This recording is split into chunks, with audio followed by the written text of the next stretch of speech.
Welcome to 3 Season of Pod. I stopped doing a You. episode. I don't care about the counts anymore. Yeah. Fuck I'm it. getting tired of keeping track, bro. Like every time When we get to a point, it may be, yeah. I But forget the number every single time. Like it's all good.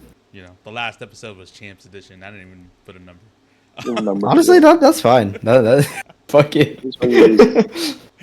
But it is cool to keep track of the number though.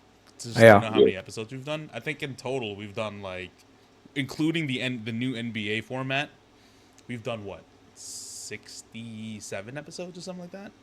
Around there, Probably. No, I don't know, something like that. See, I'm bad with counting. We'll figure it out in the descriptions though. We'll I think figure it that's at least where we could put the That's true. the episode number. That's true. Other than that, we don't need to put in the title Nah, for sure. or like announce it. Yeah. Only landmark ones will do. Only landmark Yeah. ones. Maybe when we hit like episode 50 or some shit. Exactly. Yeah. All right. So okay. Free agency started. Some big splashes, right? Some big trades. So I want to get you guys' opinion on some stuff.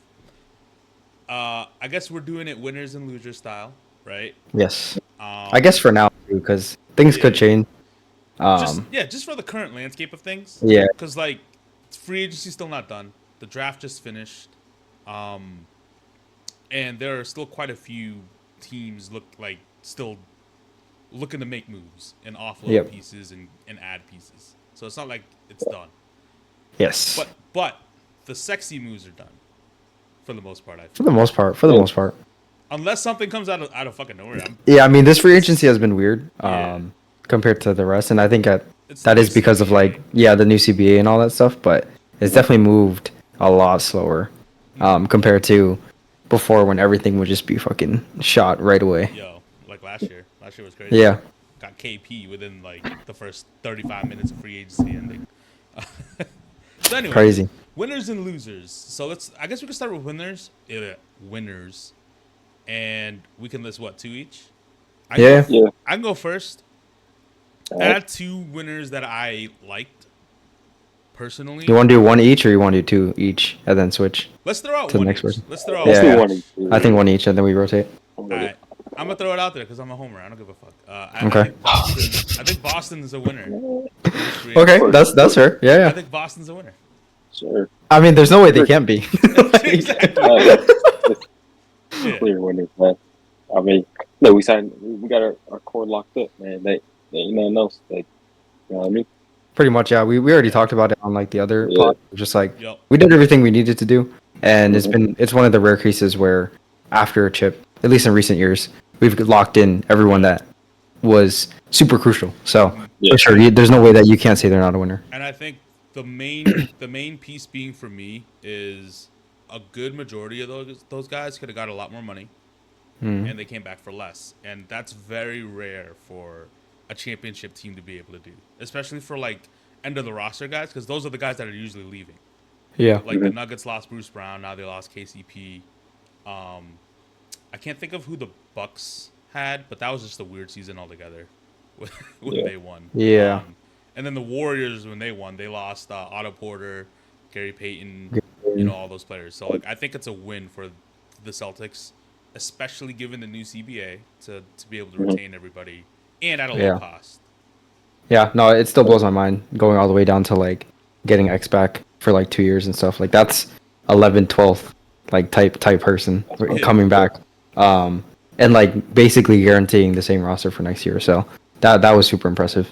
For sure. Easy winner for sure. Yep. You want to go, Nate? I was going next. I go. I mean, it ain't like a splash move, but I like the small, like the additions. I said, okay, season winner. Yep. Yeah. I love the Love that. Caruso swapping out Caruso Caruso was crazy, yeah. Giddy for Caruso, and bringing in a backup big, which they extremely needed, especially against Dallas. I mean, my opinion, iHeart's kind of overpaid, but I think they're addressing a need, so I guess they had to go and overpay for somebody like that was on the market. And I think he fits what they're trying to accomplish in the timeline. Like, I believe he's 27, 28 maybe, but he's something like that. like a young guy who can just go in there and be a backup to Chet and just learn and then kind of just grow as a group, and then also bringing back Aaron Wiggins and Isaiah Joe. And so I think that their team, they're going in the right direction. They're definitely going to be a top team in the West for years to come. Yeah. No, I like that. I like the Hartenstein edition. They definitely showed that they needed size because especially against New Orleans, like you had Valanciunas bullying them down low in that series, even though they swept them. Like he was clearly a problem for them. But I do love that Caruso edition. I think adding Caruso because a lot of teams played off of Giddey and basically dared him to shoot. You add that kind of spacing, and then obviously an insane upgrade defensively. And Caruso to play next to Shai, like that. OKC is probably like the number 1 seed in my eyes going into this. Yeah. No, I mean, Yeah. I guess to piggyback, I had them on my list too, so I was going to say them as well. Basically just reinforcing everything that you said with iHeart, and then even the not end of bench guys, but the actual rotation guys with Aaron Wiggins and Isaiah Joe. I think those are huge, like underrated pickups because they are like real players and they are super effective in the system and all that stuff. I really like their draft picks. Topic, he could be just. I mean, he's basically like a Giddey. If you guys like did any look into who he was and stuff, he basically is like a taller Giddey with more potential. And even if that doesn't amount to anything in terms of like he becomes a starter or like a guy for the team, he's still just like a young asset that is high potential that they could ship off or use as an asset. And then Dylan Jones reminds me a lot of like in the mold of the Aaron Wiggins, Cason Wallace, Isaiah Joe, where it's just like they're skilled. He's a skilled dude who has like a high motor and high IQ, and that just is filled. That like the whole roster is filled with that. So yeah, touching upon those things, we already touched upon like Hartenstein and like the addition of size and rebounding. I do feel like they're gonna play him as a starter alongside Chet, or at least experiment with that very early on to see how that goes, because I don't think they would pay him that much money to like be a solidified like sixth man.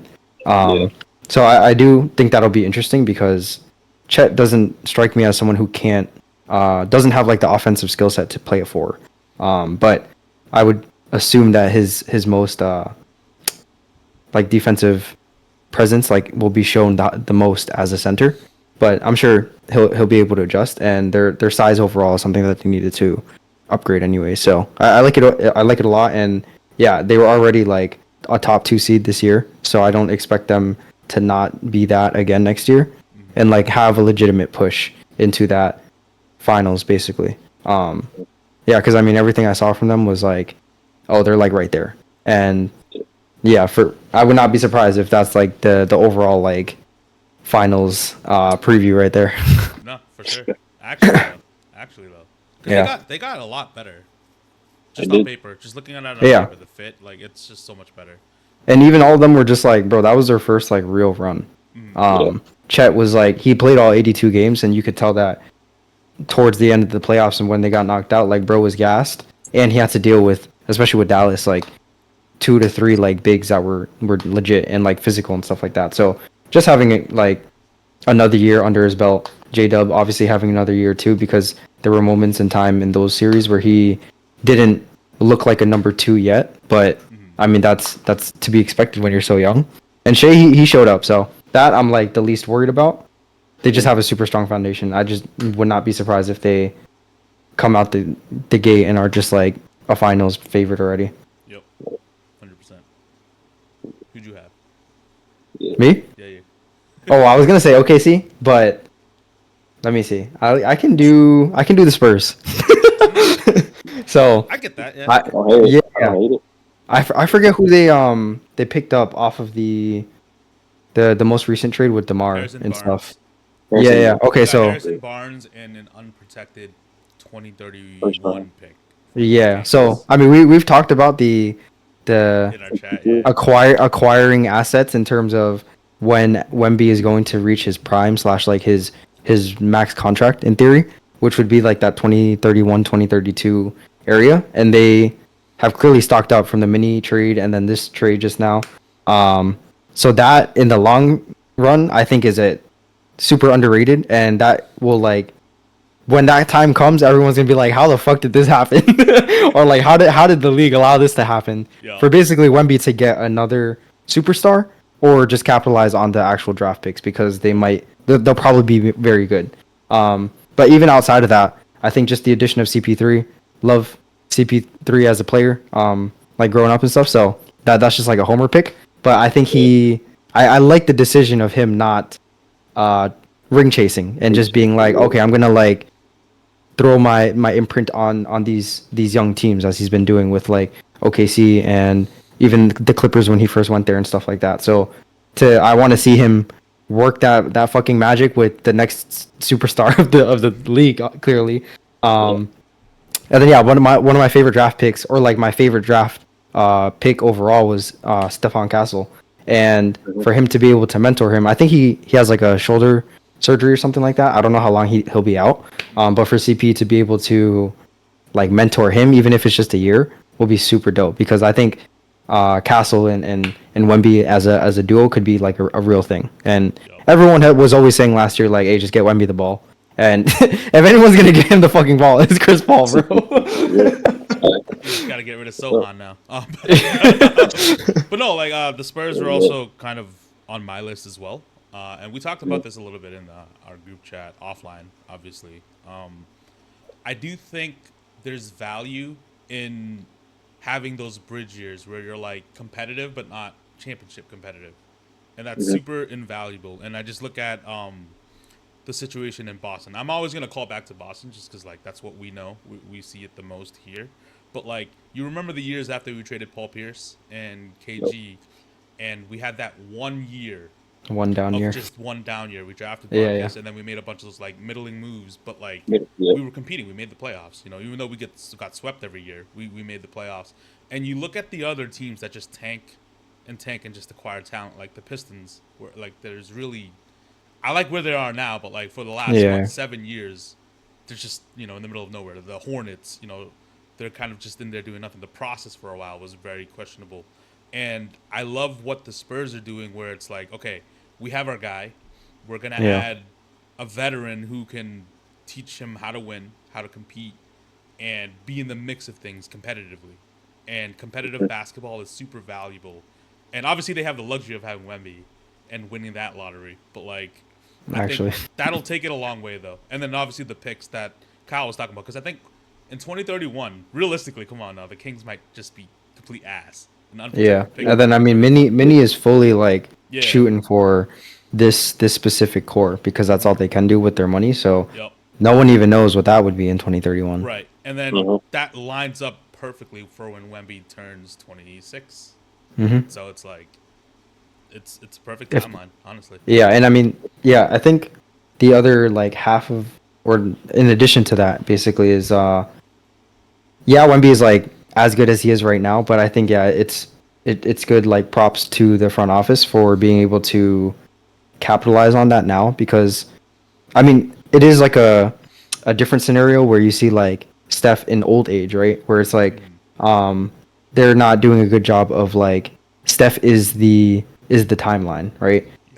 So instead of Wemby being the timeline in terms of like, oh, we're gonna like really capitalize when he is in his prime or whatever like that, it's like, no, this dude is so good right now, like he deserves us going all in, and like, or not going all in, but like creating a competitive roster, not just shooting for the number one picks in like 3 years in a row, similar to what like a Detroit hopes for at times. Like I think they've had just bad management, but I think at the core they want to keep hitting that number one pick and getting those like super high end projects and stuff like that. A repeat of the process in Philly, honestly. Yeah, but it's like for the Spurs, it was like Wemby has already voiced that he does not want to lose either, but they're doing a good job of being like, hey, like there's no point in us intentionally tanking while we have such a good talent right now. So all that, I was like, I can't not put them as a winner for me. And I wouldn't be surprised if they could like secure a play-in spot, like 100%. on the upper seed, not even like the 10 seed type shit, but like a 7-8. Because of how good I project Wemby to be alongside with like the new pieces. Yep. Uh-huh.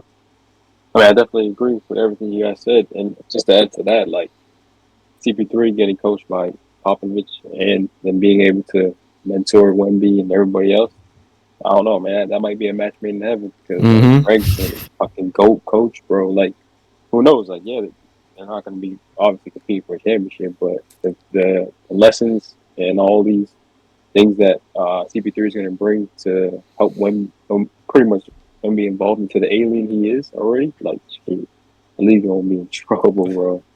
Listen, Nah, man. Yeah. it's crazy just thinking about where Wemby could be, man. Listen, Yeah. whoever I don't know who the fuck owns the Spurs, but somebody sold their soul. Like, it's like, how the fuck do you get What is David it? Robinson? So Back David to back. Robinson comes in right away, and he's basically an MVP candidate.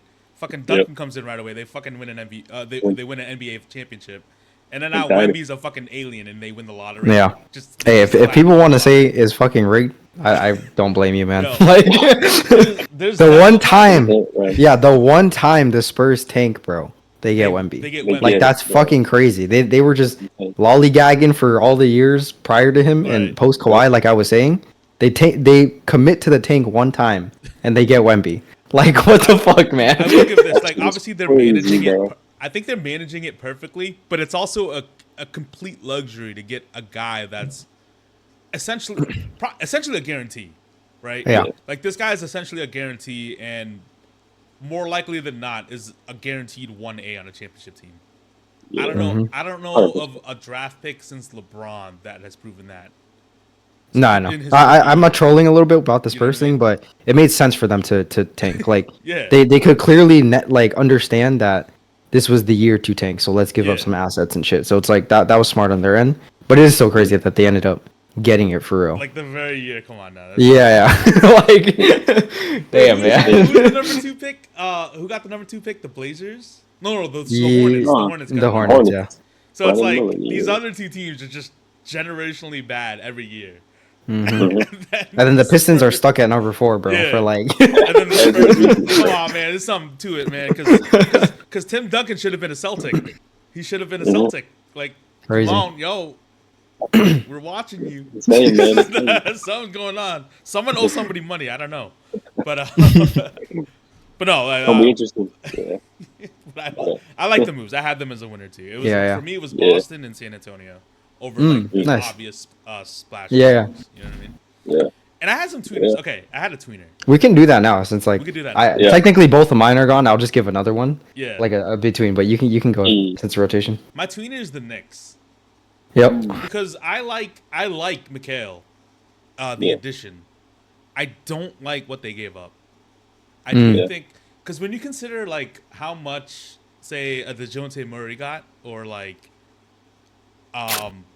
even both trades actually. Yeah. Trades like the DeJounte Murray trade to the Hawks and the He DeJounte basically Murray had the trade- same value like Um, back and forth, or like Right. on both times he They got gave traded. all that for Mikhail, and I like Mikhail as a player. I think he's an excellent glue addition, Derek White-esque addition. Mhm. Not player-wise, but like just what he provides. And they gave up a superstar package for him, essentially, which is a Yeah. little crazy to me. Which is why I had it as a tweener, because I think, and this is what I meant when we were talking kind of like offline. I think it's a good move. I like Yeah. the addition. I don't like what they gave up, man. So and they were like Yeah. teetering on a loss for me because I don't think that move doesn't make them the best team in the East. Yeah. And it can be argued that they're even the third best team right now Yep. as well. So like I don't know how I like that move. I don't know if you guys Yeah. It's like a solid like B plus for me. Yeah. I mean, I don't know what the reception overall is now. I know people were, super shocked and excited for the Knicks when it first happened. I don't know if people are still sitting on like, oh my god, this is an A plus trade and yada yada. But yeah, I do think what they gave was a lot, and I think that I commend them for that honestly, because it's not like there was a move that made as much sense to do that would have been able for them to have like a chance. I think before everything had to line up like perfectly with the Knicks for them to reach that threshold. But now I could comfortably say that like maybe outside, like if I want to be, I mean, Celtics are on a tier of their own. Like, I'm not trying to say that, but I mean, we just won, so I can talk whatever. So like, we're on a tier on our own, right? But the tier under that, before there was way more of a gap, but now I can say at least like in that tier 2, or there's an existing tier 2. Before it was damn near like a tier 1 and tier 3. It was but now a lot bigger of a separation. Yeah, so now I'm like, okay, we can throw in a tier 2, and the Knicks are in that, so they have like legitimate pieces and chances to win series, and it's not like they're built in a way similar to what I was referencing in the group chat too, where it was like, the Wolves were built in a way to beat the Nuggets, and in this scenario, they're trying to build to beat the Celtics. Obviously, it's like of a lesser degree, but anything can happen. Like no one thought that, oh my God, the Nuggets were gonna fall asleep on the wheel for like 3 games or whatever like that. Like that could happen with the Celtics. 100%. So it's not like it's out of the realm of possibility that this team isn't built to beat us. So in that scenario, that's why I'm giving it still like a B plus, because obviously it's like the perfect fit for what they're going for.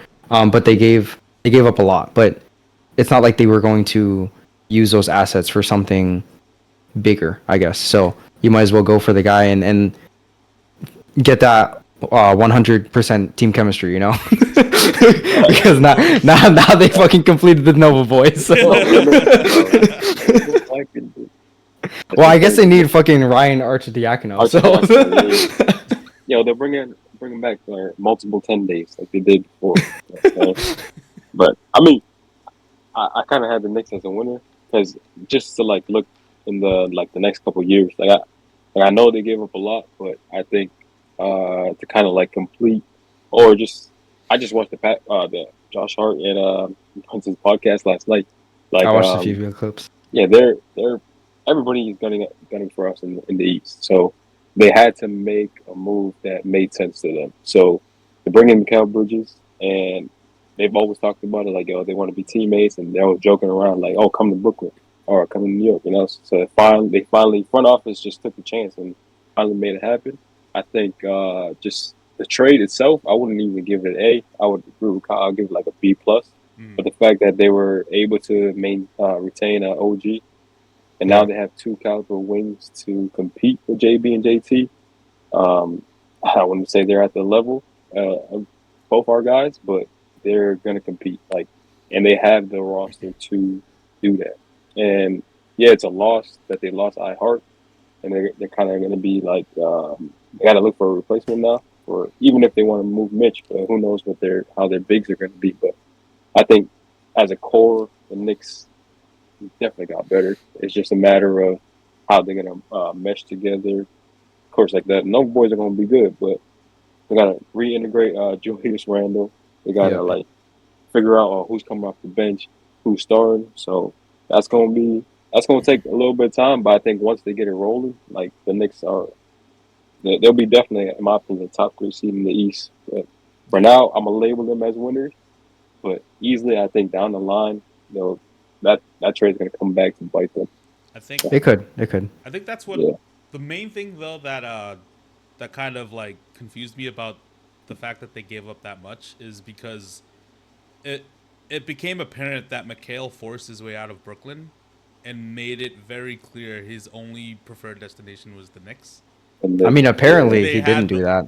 Yeah. I mean, so I saw a tweet like yesterday or something where like the GM was saying how Mikal didn't do any of that. Bro, the GM could say, but I mean, he could save face by doing that. That motherfucker was having dinner with Josh Hart when the trade went down. Come on, that's not a coincidence. I'm not saying. I'm just saying that's what he said. I really don't. But even that, like, I'm choosing to believe that this was, some sort of like collusion or tampering. That's the word. Tampering. Yeah. Oh, for sure. I mean, and that happens in the NBA. I'm not hating on that. I just think that the fact that they gave up basically 5 unprotected picks is a little insane to me. But I agree. I do think it's still a good addition, especially since they kept OG. So yeah, I think what brings it down for sure to that like B plus area is just losing iHeart, because now their front court is a little, or can be questionable, with Mitch Robinson in his like injury prone tendencies, I guess. But it's very interesting to see, or it's going to be very interesting to see, the Julius Randle and like Mikal Bridges thing, because I think Mikal Bridges is so like, what you're gonna get, and he looked like he could be a perfect 2 or 3 guy. And Julius Randle is such a like high ceiling guy, and like low floor guy that Mikal just to me fits in the opposite direction where he has a low ceiling but a very high floor. Yeah. So I think that is low key like the perfect guy to pick up in case Julius Randle is inconsistent or has like those lows in the playoffs. You have a guy who has a very like steady base in Mikal Bridges, who looks like he could be a 2 or a 3, depending on the day and stuff like that. And then obviously you have Jalen Brunson being the clear number 1. So that'll be very interesting to see like how harmonious they are, I guess, as like a top 3. Yeah, so I'm excited for that. And it's honestly the best Knicks team that I've ever seen in my lifetime. So I'm happy for them because when they're good, like it's fun. It like no matter what, they're fans and just like the energy overall is just fun. Yeah. And I really want a series between us two. I mean, on paper, they're the best Knicks team since like 1999 when they made. No, actually. And I had one more tweener. I don't know if you guys had the same team. I had Philly. Yeah. I didn't want to outright say they were winners because they did renounce a ton of players, but I do like the addition of Paul George. I do think Maxi's ascension obviously helped, but adding another secondary shot creator and potential playmaker in Paul George is good for Embiid because he has a lot. I think we've had this conversation like at length before, where we don't think Embiid should be like helio ball in the way where like, okay, we need Tatum to have the ball all the time. Yeah, Or Steph should have a way, like Steph should always be the focal point. Whereas Embiid, I think, has the talent to be the focal point, but he's just, I don't know, that the way he plays just doesn't make sense in the playoffs. And when you add a secondary shot creator in Paul George and the ascension of Maxey, I think that's actually a really good fit. I mean, I think overall how they fill out their roster. Yeah, I think just the Maxey in general complements Embiid so well. And I mean, this was the first year we've kind of seen it, but Embiid was also like very injured during that series. But I think he complements so well because of his change of pace. Even with James Harden and Maxey as that third guy, he didn't get to dictate the pace as much because James Harden was there. But James Harden and Embiid both played like very slow. And overall, like Embiid has always just played slow and at least has slowed it down even more as years passed on, and like he's gotten better in that half court game. But I think Maxey offers a change of pace that should be welcomed, especially in like series, because you can't just play at one pace the whole like a whole entire playoff series. So I think that's a huge thing, and Paul George is the one of like probably top 3 in terms of like a guy who can just plug and play in any system. I think you have KD and you also have like just the rest of NBA players in general. Like KD's the most plug and play player ever, but Paul George is easily in that top 5 in my opinion. So that as a pickup is huge. I think you can have your opinions on how they perform in the playoffs and stuff like that, and that's regardless of the conversation, to me at least, because they went at it as best as they could. Like, who else were they going to pick up? Like, like this was their best pickup, so I can't really hate on that. And then I mean, you're talking about like filling out the roster. I actually like what they filled the roster out with so far. Like Caleb Martin, he don't have the Heat magic, the black magic anymore, so I'm not too worried about that. But he's still an NBA player, like a solid one. Yeah. And then you got like Eric Gordon, who was looking pretty decent in his last year on Phoenix, and he bounced out of there. And Andre Drummond, his best year or like most enjoyable year in my opinion was when he was backing up Embiid anyways. So that I think will. And their rookie's looking good too, McCain. Yeah, it'll come back again. And then McCain, that dude's dope. Love that guy. He looks like Messi 2.0. He funny as hell. TikTokers, man. Yeah, and then like I don't know if Ricky Council is gonna be a thing, but I know he was playing a little bit, and that might be a deeper cut for people who aren't like too aware of their players. But Ricky Council looks kind of cool too. So yeah, I mean I think they're at least top 8 is solid, and in prior years that might have been enough, but I think that because the Celtics exist and other teams have gotten better all around, it might not be entirely what you need. But this was definitely the best that they could have done. Agreed. Yeah, I agree. I mean, I kind of had the Sixers as a winner in between or two, I guess, but it's simple fact that you upgrade from Tobias Harris to Paul George. That's a win in my book, right? That was awesome. No, absolutely. Yeah. It's a win easily for me, at least for me. Yeah, so that's how. I mean, but yeah, I mean, I was watching Summer League. Shout out to Roman Langford. I mean, he hasn't played yet, but nice to see him on a roster, I guess. Yeah. Yeah, Romeo Langford will always have my gratitude for getting us Derek White. Actually, though, crazy. Yes, he will. Oh man, but yeah, I think that's really all I had for tweeners. I didn't have any other. I got one. I mean, I would I have just say one. they're a winner, but I guess a tweener could work. But I got the Yeah. Magic. Mm. Yeah, I think the addition of KCP That's a good one. is huge, and while I would like them to have a point guard that could also shoot, like I said, it could be more in the works. I think that's why I have them more as like a tweener.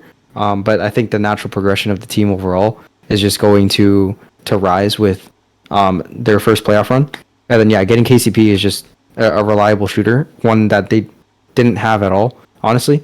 So if they committed to like a Jalen Suggs KCP backcourt, I think that could be very interesting, especially on the defensive end. 100%. I forgot what his percentages were, but at least in the first half, like he was shooting, his 3-point percentages were very good. I don't know if he sustained that for the whole season. No, Jalen Suggs. Oh, okay. So I don't know if he sustained that for the whole season, but if he can carry that over into next year and then solidify himself as a at least like a 3-point threat, I think them two on the backcourt will be hell. And then It's so funny that he's literally following the Marcus Smart career. no, actually, which I love. Yep. Actual That baby man's Smart. dog. Yeah, except he might actually get the point guard reins like earlier on compared to Smart, which I think will benefit him if he at least to try it out. Like you got him as a guard, a combo guard, so you might as well see how his playmaking chops could be as a full-time point guard. And then they re-signed Franz too to like a good contract. So I think their two forwards just growing. Like it's gonna be, I mean we've seen it with the Celtics. The two top wings can win you shit as long as you give them time to grow and stuff. Yeah. And Paolo and Franz look like hella good like two-way combo Good wings. punch. Yeah. So to carry that into next season will just be dope. Uh-huh. Actually, Oh. I have another one. That Okay. just popped in my head. Okay. DeJounte to New Orleans.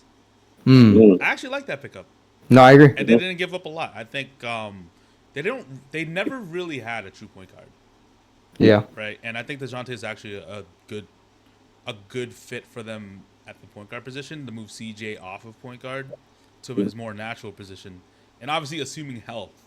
If Zion comes back with a more structured roster, they could actually legitimately be really good. Yeah, I'm interested to see where like what they do with the Brandon Ingram. And I think those are the two main Yeah. so Brandon Ingram and Larry Markkinen are I feel the two main like leftover guys. That could be like not splashes, but definitely like you would expect those moves to have been done earlier on, like we were saying relative to past years. But whatever they do with Brandon Ingram, I think will be a huge piece into how I feel about the Pelicans overall.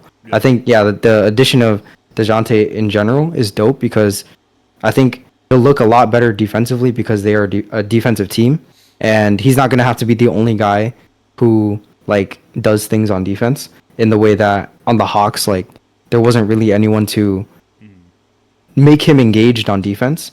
So he was nowhere clear to or close to what he was on the Spurs. So I can see his defensive identity becoming more apparent again on the Pels. And they just have never had like a true point guard. Having CJ was good enough, I guess, on the as a point guard, but you could tell. I think they were one of the worst clutch teams. And I think that that played a part with not having an actual point guard and CJ just like filling the role essentially. So it'll be interesting. I don't know if like I really would love if they also got rid of CJ. Like my ideal, bro, with DeJounte Murray, Herb Jones, Trey Murphy, and Zion is just amazing. Like, bro, that like four defensively and offensively just fits so perfectly, bro. And whatever the hell they do with the 5, I have no idea. Maybe they use CJ and Brandon Ingram to figure that out. But like I don't expect that to happen unless they get rid of CJ. Because there's no way you're paying CJ however the hell amount you're paying him to be a sixth man. Yep. So either Herb Jones or Trey Murphy is going to be on the bench next year if they don't make the moves that I wish for, and that just makes me sad. Yeah. BI wants like a full max, I think. Yeah. For his next contract, so it's like weird situation. But I do like the DeJounte addition. Mm-hmm. Nope. I mean, yeah. I mean, BI could have been a Hawk, but they didn't even want to give him a max. So, or even Trey kicked Clint Capella. So who knows? I think the Pelicans definitely got to figure out what they want to do. But I think, DeJounte Murray is definitely an underrated pickup. I think in general he's still kind of underappreciated in the league. Like I think he comes in and kind of is like a reminiscent of kind of like what they had with Alonzo and Drew. But they got to just kind of like try to take it to another level with him and try to figure out pieces that fit and that will fit together. So I think definitely the first move would to see where or what they could do with Ingram, and then if anything, if they have to get rid of CJ to make the team better, I think they're gonna have to do that this season or upcoming in some way or something. You know what I mean? So we'll see what happens. Agreed. Yeah. And I mean, unless Nathan had other teams, I was okay. You can do that, and then I'll throw in another one or two if you don't name one of them. Much as I hate the Warriors, fucking Warriors. That was a tweener. Yeah, Warriors, man. I mean, like everybody. That's fair. Oh, no cap. Like, they were a loser earlier, though. They were. When they lost Klay Thompson, they were done for. But then the fact that they were able to facilitate and bring in Buddy Hield, I think that's kind of he fits, in my opinion, like a plug and play. Like he can be Klay Thompson 2.0. Of course, he doesn't play defense at a effort or level Klay Thompson does, but he's like I think 3 seasons he's been the top 3-point made top. I don't know. Yeah, he's shooting like 43% from 3 with like the second most attempts in the league. Yeah, and he's made 1,300. Dude, Buddy is like generational, low-key. Like he's like one of the best 3-point shooters of like all time. Like if you look at the numbers, you're like Buddy Hield. Yeah, exactly. But it's like low-key. Like in the league with Steph Curry, that's just crazy. But and then the Anthony Melton, like this dude. Yes, that's who they were. Yep. Called Steph Curry to go back in like 2013. Like the fact that he's teamed up with him, and then they didn't really lose anybody. They still have. They got Kyle Anderson too. They got Kyle Anderson. I mean, that dude's gonna take like 10 seconds to shoot a 3. It's all good. But he's a smart guy. Yeah. Anyone in the Warrior system just benefits if you're high IQ, and I think those are all high IQ guys. Except, I mean, Buddy Hield I could see him not being regarded as a high IQ player, but the other two for sure are. Yeah, but I mean, the Warriors, I think they had a sleeper offseason. I think for what they lost in Klay Thompson, they definitely kind of are in a direction where they're like, all right, we're kind of can win now or try to compete, but I mean, who knows how Steph's going to react because he still can't fathom the fact that he's lost Klay Thompson. Yeah. Who knows, man? I'm not gonna. I mean, it's a benefit. Oh, I was gonna say they needed to do something because before that it was looking very bad because they weren't doing anything. So for them to at least pick up some guys, I think is better than it was looking. It was looking very, very like scary for them in terms of like what are you guys gonna do with the last like year or two of Steph Curry. So at least they are like they got better than last year. We can at least say that. And then there is still the play of like if they can get Lauri Markkanen or whatever like that. And I think if they did get Lauri, that is easily a win for them. Like that'll be one of the best teams that they've had since they last won, basically. I'm not gonna lie to you. In the year 2024, I low-key view Buddy Hield as an upgrade over Klay Thompson. Yeah. So like just the 1-to-1 trade-off, I think that's an upgrade. Maybe. I don't know. I'd have to think about it more. I'm looking but Buddy Hield wasn't even starting on the Sixers. And I know like systems and all those things like matter too, but I think people are underrating what Klay was doing, especially on the defensive end, even though he's lost a lot of legs. Yeah. He still wasn't like super low IQ. He did have some dumb moments, and like out of frustration specifically, especially when he threw like one of those last games for them to like potentially go into the playoffs. He fouled like I think down 3, right? Yeah, like that was crazy. Yeah. But I think people are undervaluing him as a player, I guess, in the system. So Yeah. yes, I think on the offensive end, Buddy could do a lot, or a lot of the same things. But yeah, I don't think Buddy was on the bench for no reason. Like I mean, that's obviously yet to be seen, but just looking Yeah, at it yeah. on paper, he's like the perfect guy to replace Clay yeah, absolutely. in that system. But yeah, Yep. I'm still thinking of that game. That game was so funny because everybody, it's the reactions of everybody No, on yeah. the bench. It was so funny. Everyone was, Like, dude. Even Pods, the rookie, was like, was like, "Oh, what are what you the doing?" fuck are you doing?" and he was the one that hit the 3 too. Pause. No, yeah. That was so funny. That was crazy. Oh, I have no sympathy, bro, because no, not at all. yeah, I have no sympathy for that shit. That was just funny altogether. Yeah. But they did have a good offseason. I do like what they Yes. did. Yes. So I'm gonna throw two tweeners, I I guess. think I know the teams you're gonna say because I thought about putting them too. Yeah. So one is actually a tweener, and the other one is just a honor, like a shout out. So the actual like tweener getting Clay for the Mavs. Yep. You know, like that's just an addition. Like they needed guys, and I think yeah, perfect segue because we were just talking about the Warriors. They just needed guys who could knock down a shot, and like I said, I think a lot of people were underrating what Clay was doing, at least at the tail end of last season.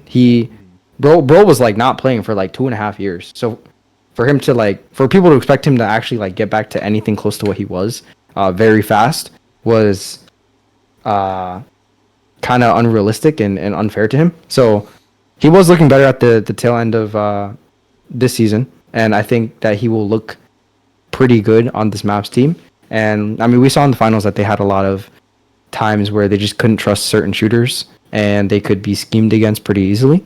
So to have Clay there and potentially implement some more motion in their offense because they have Clay will be very interesting. So I can't say that you can't like they can't not be a winner after adding someone like him. And then same thing with Najee Marshall. I think another underrated pickup, but he, in my opinion, will be better than Derrick Jones Jr. for them. Point of attack guy, and he can also just do more stuff on the floor in terms of on the offensive end, which goes back to the finals where it was like, if Luka and Kyrie not doing anything, who the hell else is gonna do something? PJ Washington, like he was actually asked to do some stuff sometimes, and that looked horrendous. So Najee Marshall, I feel and I can trust more, and I've seen more spurts of it on the Pels. And I mean, I don't know if you guys can attest to it, but I mean, I've personally watched Najee Marshall do more things on the offensive end, especially compared to Derrick Jones Jr. So, yeah, I think those two pickups will be a lot more underrated than people expect it to be because of the fit and I think the direction that they're trying to go into. I think they realize that Luka and Kyrie can't be the only legitimate like skill guys on the team. Like you need something of some level from the other guys. So Najee Marshall and Clay, I think, could do that. Like, do a possession. I think Najee can do the same.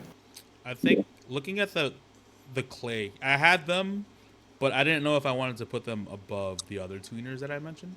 Yeah. Solely because, and I look at it like this, right? In terms of fit, Clay's like perfect, and they're kind of borderline for me, and that's why they're in the tweener section. But we talk a lot about hierarchy, right? And how important it is to establish, okay, who's your guy, who's the Robin, and then like how they fall in line. And I think we discussed that at length, specifically being Celtics fans, right? That's always been a problem for us. And I think the problem in Golden State was Clay needed a change of scenery because you're thinking Splash Bros, right? So obviously it was Steph, and then last year I felt like Clay still thought he was the number 2, but he wasn't even the second best player.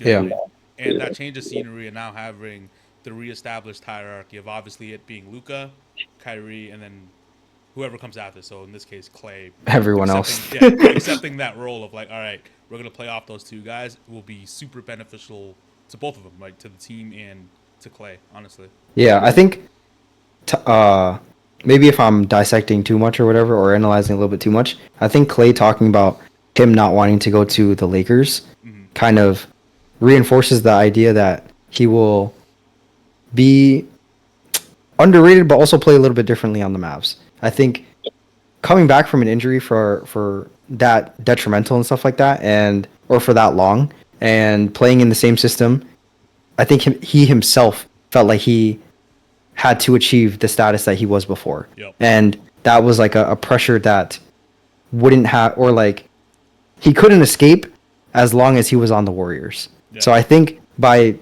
going into a new scenery, he won't have to feel like he has to be Warriors Klay Thompson, like the guy who helped them win 3-4 championships, So by going to this Mavs team, I think it'll be a lot more seamless than people will think in terms of ego, because he, like, there's no way, or like, yeah, I think he's that's the reason he did it. His decline.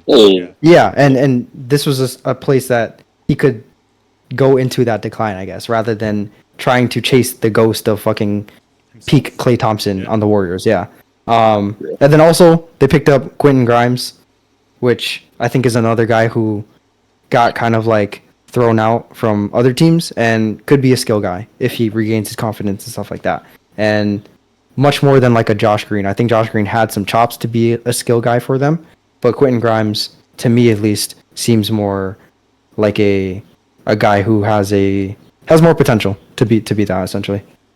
I mean, for me, yeah, like Klay Thompson, I think all in all, I think this move was huge for him, and it definitely was, like, his time was ticking in the Warriors. I mean, he clearly said that he was, like, depressed, I would say, or like he just wasn't happy playing on the Warriors last season. So the fact that he can go to Dallas after a team, especially the team that just lost in the final, to just have a new like motivation and be like, all right, I could try to like find my love for basketball again and actually just enjoy playing on a new team in a new system with new teammates and like a new experience. So the fact that he made that move, I think is huge for him, and I think he for sure could help the Mavs team and just be that third or fourth guy. Like he's gonna just want to like hoop, bro. Just like KD, man. Like I think he's gonna find that like I don't know how to explain it, but like he's just gonna find that in between and just be like, all right, I'm here to just go out and do what I know I can do. Whereas like you were saying, like on the Warriors, he was chasing like, all right, these fans expect me to be who I was before, like, before I got injured. So now it's just, he's turning that chapter, and it's a new experience for him. So definitely looking forward to it. We'll see. He's embracing his role, basically. Basically, yeah, he's going to transition into the player that he should be, on trajectory for. And, also funny. I actually do fuck with the new nickname in Golden State, by the way. What is the new nickname? The Splash Buddies. That ain't bad. I seen that one around. It was kind of something. I'm not gonna lie. That'd be crazy. That'd be crazy though. Because they can't be the Splash Brothers. Right? Yeah, of course not. Yeah. So Splash Buddies. That's funny. I mean, I could take it. I could take it. Oh yeah, but my last this is, like I said, this is just a shout out, but shout out to the Pistons. Like, I know that's kind of crazy to say, but the floor was so fucking low that for them to just be able to get things and players and stuff, like their last GM, I forget his name, but him talking about using the salary cap as like the enticing thing for these star players was just stupid. Like you can't just have money and expect players to come through. You have to have like Detroit, buddy. Exactly. Like you got to have a team that they want to go to alongside like, management and proper like foundations to get these actual star players. And that's when you can play the money play.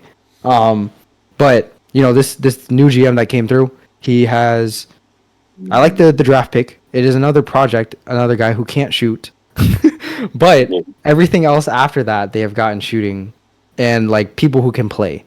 So I don't have to watch Cade Cunningham fucking suffer anymore. I think they won't be great, but if there's ever a year for them to finally like put things together, getting Tobias Harris, and then I forget who else they got that was like semi like an NBA player from free agency. I gotta check that out. But basically, everyone who they picked up from free agency has been like a shooter and someone who is known for that. So yeah, I think they are not going to be the worst team historically ever, and I think that deserves some praise because where they were at was horrible, man. Yeah. And I feel for these Detroit fans. They were giving Killian Hayes heavy minutes, so. Exactly. They were. So, goddamn. So we can jump right to the losers. I'm gonna throw out 2 losers. I don't know if you guys had the same 2. Malik Beasley, that's who it was. Malik Beasley, I was gonna say that. Another shooter. Yeah, that's a solid addition, actually. Exactly. Yeah. Okay, I'm gonna throw 2 losers, and I don't know if you guys had the same ones. I had the Hawks and the Bulls. Bulls?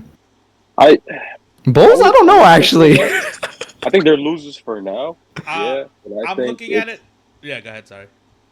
Yeah, I think they're losers for now, but I think in the long run, it's kind of like similar to the Knicks, whereas the Knicks are going to eventually, in my opinion, might be losers. I think for the Bulls and the Nets, I think in the long run, they'll be the ultimate winners. Let me clarify. The Hawks, though. The Hawks are losers. The Hawks are 100% The Hawks. Let me clarify my reasoning for the Bulls being losers, and it's because of past transgressions of not doing this sooner. Agreed. They definitely lost out on at least 6 or 7 first-round picks. Because I think at some point a team was offering like 3 to 4 firsts for DeMar and Zach LaVine. Now they're having to add to get rid of Zach. You know what I mean? Yeah. So like Zach LaVine, DeMar DeRozan, and even Vucevic. Vucevic was getting offers at some point, and now nobody wants to touch that with a 10-foot pole. So like, I think in that aspect, they could have easily been winners this year. Honestly. Yeah, I mean, I think their management overall is an L. Yeah. But to be able to get anything out of their players at this point, I think is a plus. So for them, I forget what they got for our. I think they got like cash and a pick or whatever like that from the DeMar thing. Basically 2 second-round picks.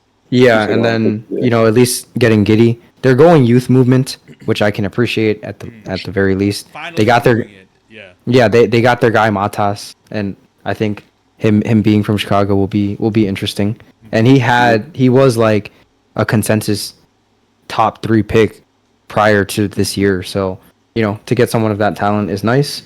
But yeah, I'm like, the fact that they're doing something, I guess, is why I'm like, okay, I can give them some props. Yeah, but for sure, I think if you think long term, their management has just been an L. But specifically what they've done like in this offseason, I guess, if we're grading it on that, at least that's what I'm grading it on. I would say they're not a loser. They're definitely not a winner, though. I'm kind of they're doing something. Yeah, as a whole. For me, I'm looking at it like as a whole, just because the same way I have the Hawks as being a loser, of like giving up basically 4 unprotected picks to the Spurs for DeJounte, and then losing him for like 1 pick. And it's something like that. I think the Hawks are losers for me for 2 reasons. One is because of the DeJounte trade. Yep. But if it was just the DeJounte trade, I wouldn't say they are actually losers. They would just be like, whatever, like that's what happened. Mm-hmm. But I think them getting the number 1 pick this year, unfortunately, is why they're losers. And that was out of their control. 1, they got it this year, and 2, the number 1 didn't want to consensus pick didn't even go to them. So they can't control any of those factors. So they're just automatically loser to me. Those are crazy circumstances. That's right. I'm cracking up. It's like, you guys know, like, we talk shit in my Discord server with a group of friends, and they're all Hawks fans. So it's just extra funny because the Hawks are so stupid, and you get to watch like the meltdown from the fans in real time. It's just it's just too funny, man. It is. Yeah, so they had to, I mean, I agree. They had to be losers because of that, in my opinion. Oh, man. I Who you got? If you had any other losers. Yeah, no, Nathan can go first for his loser out. I had 2. I mean, I think the obvious losers here are the Lakers. In my opinion. I think they got Bronny, though. Like, Bronny. You got Bronny, fucking Dalton connected. So, and then you signed JJ Redick, who you probably didn't even want to sign as your coach. You really wanted whatever his name is, UConn coach. Dan Hurley. Head coach. Something Hurley. Dan Hurley, yeah. But I mean, the fact that LeBron ultimately said, "All right, I'm gonna take less money to make upgrades to the roster," and they have this dream of they're gonna get Clay. They want DeJounte. They DeMar. They want all Any these of those players, guys. and then they don't get nobody. Yeah. Not a single person, man. Like that is an L, if you ask me. And the fact that they created some hype drafting Bronny James, but and then you're just gonna come out with a report saying they're gonna keep him in the G League for the majority of the season. So like, in my opinion, I think the Lakers are they're stuck in like a black hole right now, man. Like It's So a beautiful thing. yeah, I agree. But for me, I think it's like they're like a tweener L for me. So they're not like a shout out or like a standalone loser for me yet, because Dalton Connect I think was a great pickup, especially for where he was projected. I think way earlier, at least like top 10 like talent was there, so he could be a really big addition. And I think that they are putting a lot of stocks into JJ in terms of fixing, like it looks like this team or this management thinks that this team is solid enough and that JJ Redick will be able to fix a majority of their issues. And I will not be able to say honestly, like I think JJ is a great mind in terms of basketball, but I don't know how that'll carry over first year coach. They talk about like the Spo comparisons and stuff like that, and I mean that's like best case scenario. But if that were to happen, then dope. I think he puts a lot of not stocks, but like he talks a lot about like Spo and Joe Mazzulla. So I think that his mind is at a good spot in terms of like those being two very good coaches that I can see him replicating. But I think the other small caveat, I guess, is that LeBron didn't get the full max, so they aren't at the second apron, like they're still just under it. So they can still make trades that don't, like, you don't have to match salaries exactly. Yeah. So it's still like the OG type trades that we're used to seeing, rather than like the second apron trades that eventually we will start seeing more of, where it has to be to the like $10,000 exact like money. So I think that at least gives them some potential for something. So I can't give them complete losers. Yeah, but they're just like a tweener loser for me. And Bronny, I don't know. I got some stocks in them. Like I think he could be a player. Listen, okay, I don't know. I like that you brought it up because I did want to address that a little bit. All right, it is nepotism, bro. But it's not a bad thing. I don't care about that. Yeah. But what I do have a problem with is Woj tweeting out, "This was not a nepotism pick." Come the fuck on, bro. That's a nepotism. Did he actually tweet that? Like, yeah. He's like, "Oh, this had nothing to do with nepotism." I'm like, dude, it had everything I swear to do he with said. nepotism. Didn't he like go on a rant talking about nepotism in general and being like, "Oh, this is like normal"? Okay. It was a little bit of both, but he was saying this is not a nepotism one we drafted. Okay. They drafted him on merit, and I'm like, no, he didn't, right? And and it's okay, man. He's LeBron James's kid. Yeah. No, it was nepotism. It's all good though. Everybody knows nepotism exists in the NBA. Like, all the coaching trees and everything, like, it's all nepotism. I do like that they pointed that out though. Yeah. Because I mean, it's never been like a real conversation. I think like the closest thing is Stephen A. talking about like black coaches and like exactly. white everything else. But it's just so funny. Yeah, I like the dude, conversation. why are you putting this like prerequisite on it? It's like, dude, who cares? We know it's nepotism. It's fine. Agreed. Yeah. Rich Paul and Clutch were calling all the teams, telling them not to draft. That was crazy because he's gonna play in like Australia or some shit. Yeah. He's like, that was crazy. Not gonna report. It's just like, dude, who cares? We know what the end goal was, and nobody cares. Like, exactly. I think it's deserved. I mean, LeBron has gotten to this point, so it's deserved. Yeah. Fuck it. And I mean, like I said, I don't think Bronny's like a bad player, or like I don't think he will be. I think I got some stocks at least, and he was regarded very highly before he went into fucking cardiac arrest and could barely play his college season. So people were talking about him being like a lottery pick last year. He was so following the Avery Bradley mold, man. Yeah, so it's not crazy. Yeah, it's not crazy. Yeah, it's not crazy. But it is crazy to say it's not nepotism because it is. Yeah. Especially at this point. At this point. It was definitely nepotism. Why do they care so much about like getting that off of it? Like, dude, that's a good thing. Yeah, like, I don't know. The optics were very funny because of that. If I could get my son in the NBA, I'm gonna fucking do it. Like, yeah. What the fuck? Like, why would you hide that? I don't care. Imagine being enough of a baller to get your son picked in the draft. Like, come on, man. Like, I would gloat about that. I don't know about you. I'm saying. All right, I'm gonna go loser. Okay. Shit. Which one do I want to do more? I'll do the Bucks. The Bucks are fucking losers. Yes. Yes. They haven't done They're anything. losers. They didn't do Um, anything. They lost. they're getting If older. anything, they lost. Nothing. Yeah, They lost. Yeah. they lost people. They're getting older. They haven't made any additions. Doc Rivers is still their head coach. And it's just like, I mean, yeah, they're definitely losers in my opinion. Oh, they lost Malik Beasley And to their core Detroit. players are getting older. Exactly. And then I think did Brook Lopez already? He hasn't been traded yet, but I know that they're basically parting ways at some point. Okay.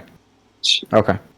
So yeah, I Yeah, mean that wow, that for sure. All the other teams on the East, at least the big teams, have gotten much better. You know, we got the Sixers, the Knicks. Mhm. I got stocks in Orlando. Mhm.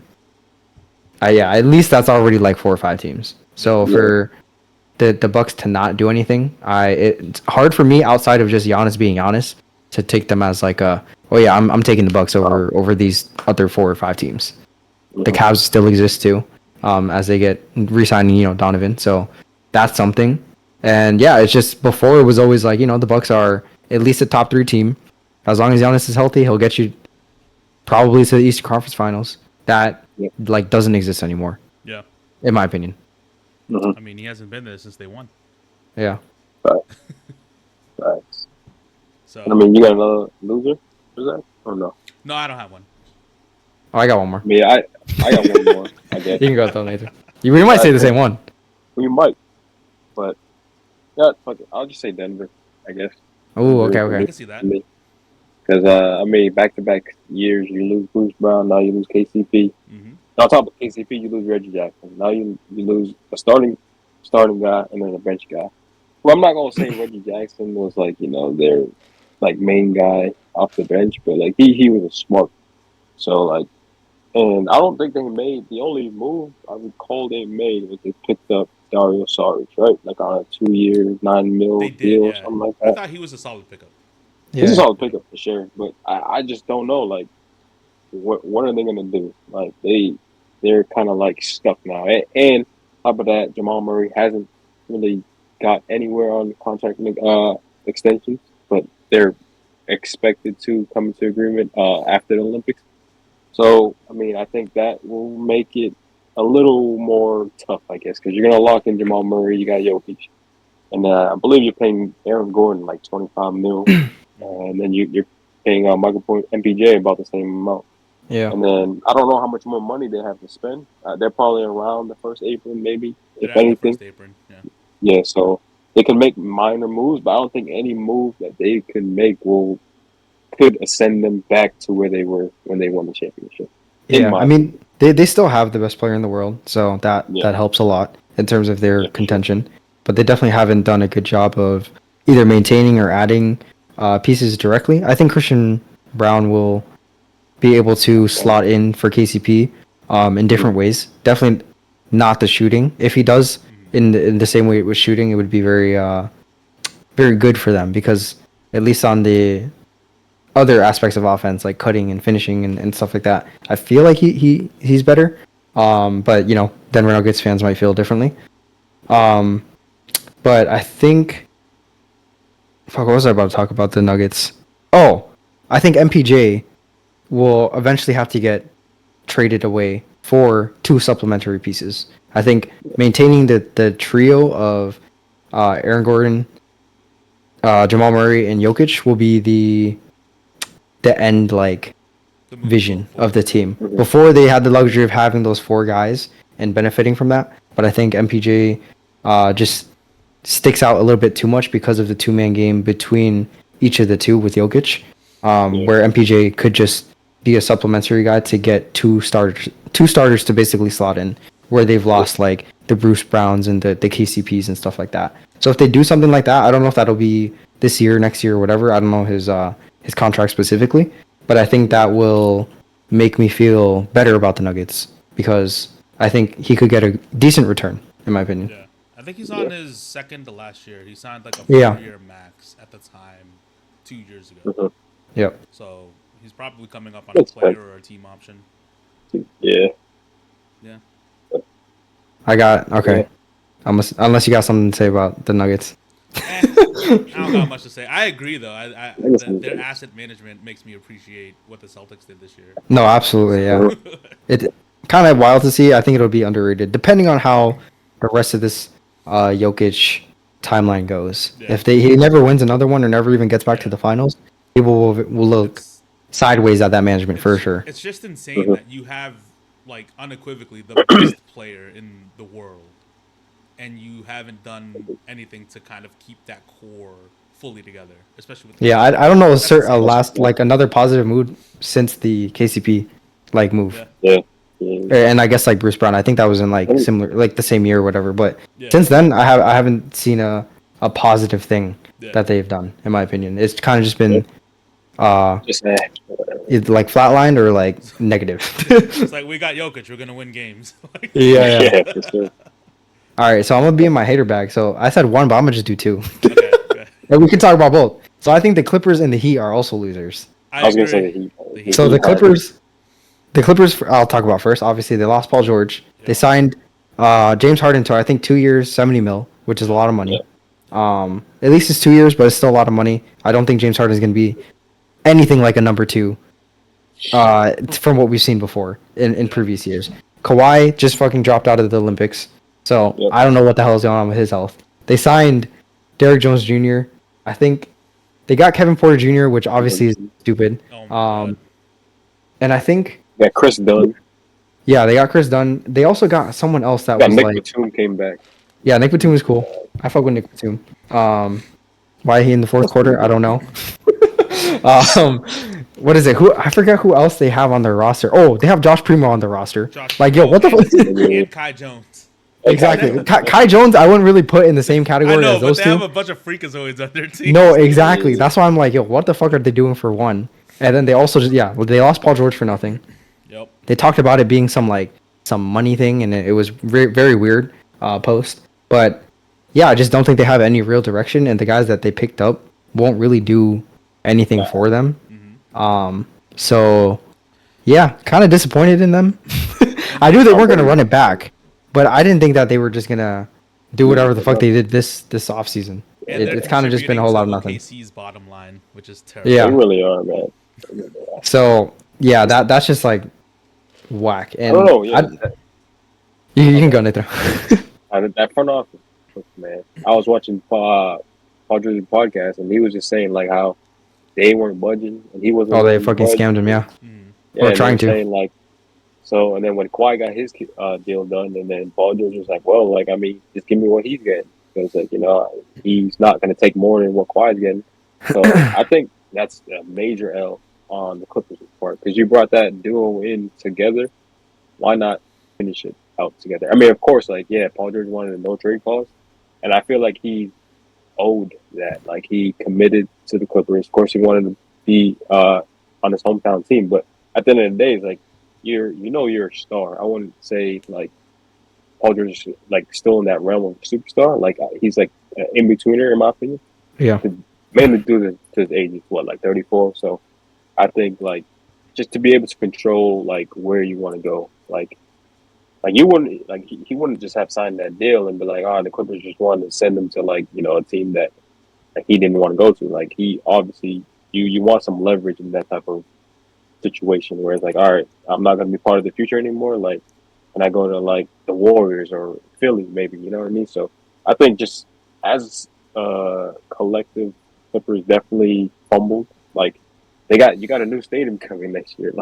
Why not bring the two back? So yeah, I don't know. Dude, I'd rather they middle it out, fucking with them two, rather than what they're doing right now. Even if. Like I've said, and I mean even Rizak was saying that a little bit too with teams who are just you need to have teams who are at least somewhat competitive. They're in a very weird no man that. This is the zone that no team wants to be in, where it's they're not tanking, but they're also not competing for a championship. But there are teams that exist that are at least competitive. They're gunning it for it, similar to how I don't know, the Knicks of this year. No one really felt they were going to be that, and then Jalen Brunson's ascension really helped people convince them that they could reach certain heights. But no one was hating the fact that they were just a fun, competitive team, and that they were getting Knicks fans at least excited to watch the team. So I wish that the Clippers at least did something like that. Yes, it is like a failed duo and experiment between the two. But yeah, I would have just liked to let them like rock it out a little bit longer Listen, at this point this because is, they have no direction right now. this is the curse sure. of Donald Sterling. Yeah. I fucking guess so, Yeah. man. And for signing Josh Primo and Kevin Porter Jr., buddy. I'm telling you, those are crazy signings, And bro. for fucking over Blake Griffin, buddy. That is facts. Definitely fucking Blake Griffin over. Yeah. And I mean, Who knows? I don't know. I feel like both Kawhi and James Harden might retire the next like 2 years. Especially yeah. Kawhi for his health. Actually, Yeah. Kawhi, At some yeah. point, like, dude, he's been injured every year. Like, at some point, you got to live the rest of your life. You can't be walking on one leg. The Yeah. rest of your life, Sure. so. So I mean, I respect him for just being like, oh, I'm gonna play the rest of my life or like my career out in LA where like I want to be, because he's won the chips and stuff like that. So that's cool. But yeah, it also, I guess, puts the Clippers in a weird spot too, where it's like they're not trying to compete with him, even though they technically haven't been able to because he hasn't been there. Yeah. But yeah, just like a weird scenario that they're in, and I don't really like the direction they're going. But 100%. yeah, it'd be crazy to see both of those guys like retire in the next 2 years. And then you said Yeah. you had another one? Who was the other one? Miami. Oh yeah, the Heat. Miami, yeah. Oh, yeah. Miami. Pat Riley. Yeah. Ooh, run it back, baby. Yeah, I mean they don't know the Must run Jimmy. him back. Yeah, they don't know the Jimmy contract stuff. Whether that's like extending him or whatever like that. They just lost Caleb Martin. And I guess it's a little bit of cheating because I was talking about this offseason specifically, but they did just lose like 2 or 3 of their guys Yes, that were Vincent. fucking us up, man. Yep. the fucking demon trio for nothing, all 3 of them. So those guys they played that like way past expectation for the past like 3-4 years for the Miami Heat. And we talk about their fucking devil magic and shit like that, but I'd be shocked if they were able to find 3 more guys like that that could contribute in the way that they have. Yep. So yeah, losing those guys for nothing. Obviously losing Caleb Martin this offseason specifically was just puts them at like a loser for me. But yeah, I think the Jimmy Butler not knowing the direction of that is kind of weird. And yeah, I mean they're also in like at least they're more competitive than the Clippers. I think they will be more competitive than the Clippers, but I think Because of so the many system, teams, yeah. so many East teams got better. I talked about the 3 or 4 teams. The Bucks are still better than these guys in my opinion. Yes, Sure. the Bucks have beaten them, yes, they have beaten the Bucks before, but I still will take the Bucks like 9 times out of 10. I'll say this. That 8 seed run kind of fucked them up long term. Oh yeah, absolutely. Because that ended up showing, well, not showing, but like that ended up making Pat Riley believe, oh, Like we could fake just convincing. we could just coast the regular season, and we're built Yeah.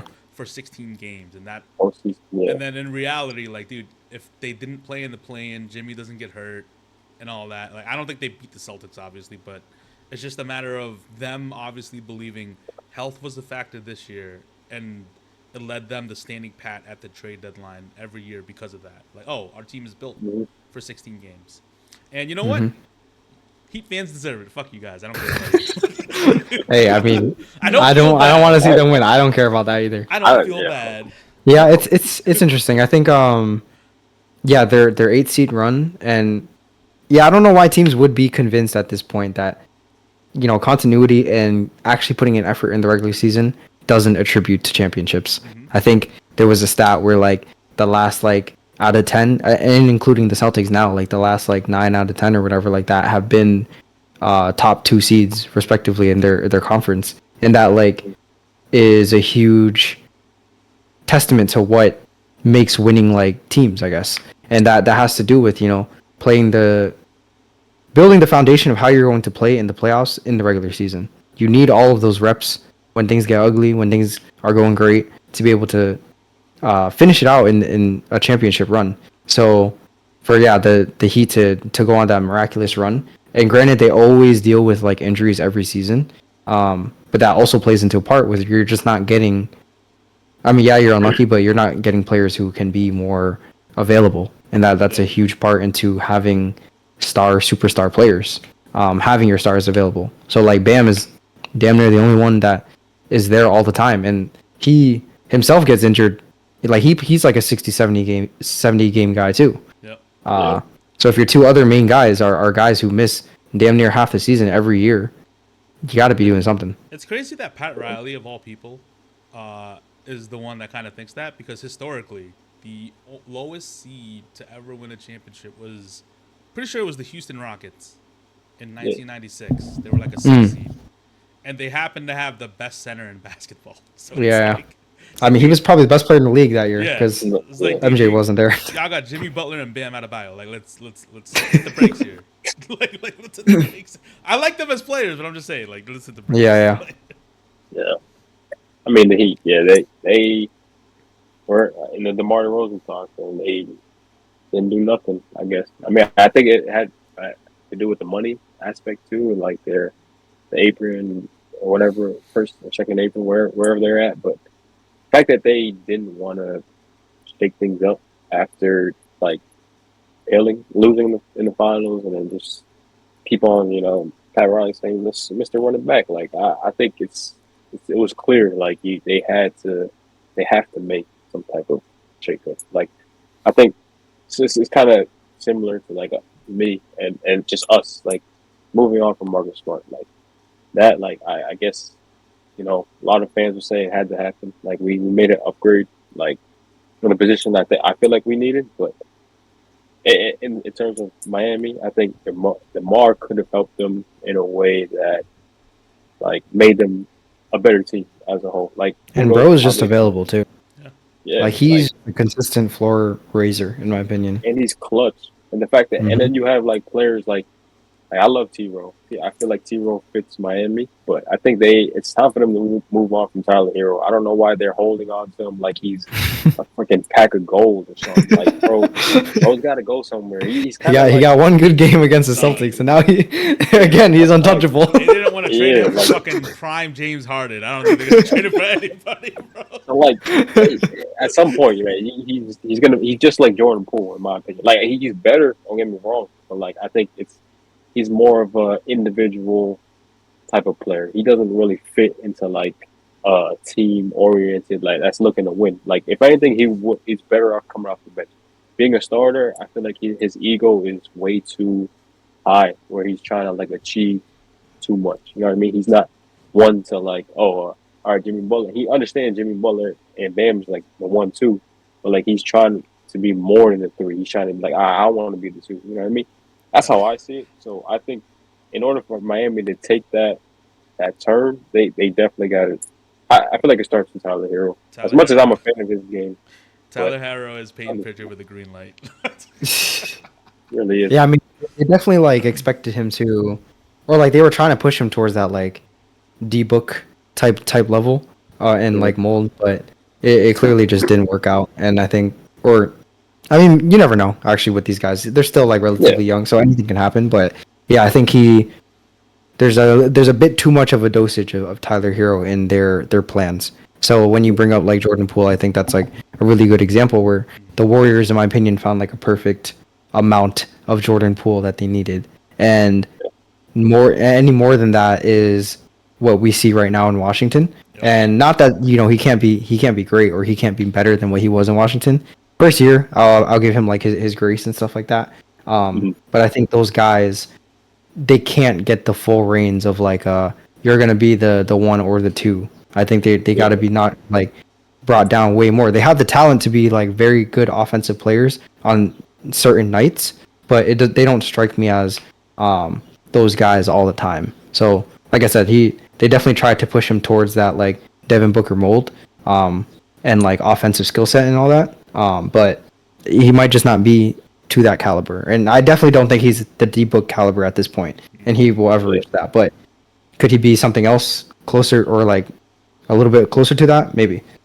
But yeah, I think it felt like last year was the year that they were going to, or they finally realized that this was the time to make a decision. But I feel like with this Jimmy contract and their unwillingness maybe to trade him, I don't know what those talks have been like, if there have been any talks. But it feels like this year would have to be the year that they make a decision.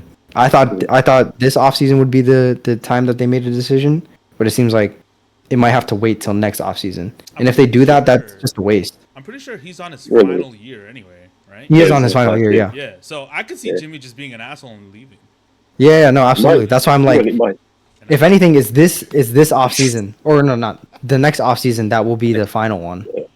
Yeah. But for them to basically waste an off season of doing nothing, whether like making their team better or getting ready to like tank, essentially, it's just like that's a loss for me. Yeah. Like that's an L. 100%. Yeah. Jimmy Butler signing with the Celtics on a minimum to say fuck you to Pat Riley. 2026. Book it. Yeah, I know, that'd be crazy. He talks so much shit about the Celtics. I don't know. I know, man. I'm just kidding. Every time we talk about the Heat, there's this fucking Heat fan on TikTok, like some Asian dude. He just fucking hates the Celtics. He hates it. Oh wait, I think I know what you're talking about. Yeah. He completely hates Derek White. He's like, oh my god. I definitely don't know who his you're talking name. about. I think I know Yeah. who you're talking about. Okay. But he was making reactions when we were watching, Yeah. or when we were versing them in the series. Yeah. And when Derek White hit the game time, force of the game 7, Oh he my God. celebrated, and then he came back. He's like, "What happened?" Shit, he made it. And he's like, I love "Oh yeah, that shit." That's too funny. Yeah, fuck the Heat fans. That is Yeah, it, those are my L's. No. Yeah. I had to add them in there, you know. And you know what? Yeah. I'm relishing the Lakers and the Heat downfall. Love it. Mm-hmm. And the Bucks. I can throw the Bucks in there too. Their fans Yeah, have throw been the kind Bucks of- in Yeah. there. Fuck it. Their fans have been Why kind of. Kind of. They definitely been annoying. Shit. All right. No Larry. So that's all we had for today. Until next time. Peace. Peace. Peace.